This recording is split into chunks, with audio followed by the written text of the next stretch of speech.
Hi, today I'll be explaining Thomas Aquinas' first proof for God's existence.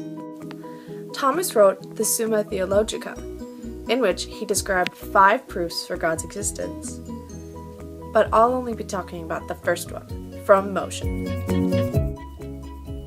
Thomas said, whatever is put in motion has to be put in motion by another. Everything moves from potentiality to actuality by another. Potentiality is the state of potential.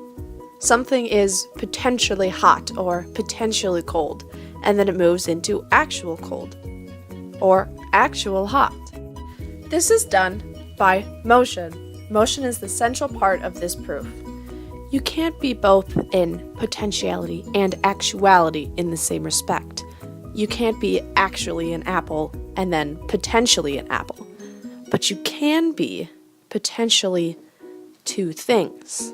You can be actually hot and be potentially cold. Nothing can move itself. That is, nothing can be both the mover and the moved. There has to be an outside party to move.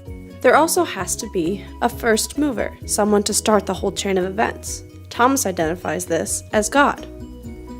Thomas said this cannot go on for infinity. He's right, because if there was no beginning, there would be nothing at all. The world just wouldn't exist. If there was no God, there'd be no world. And the world does exist. So therefore, there must be a first mover, God.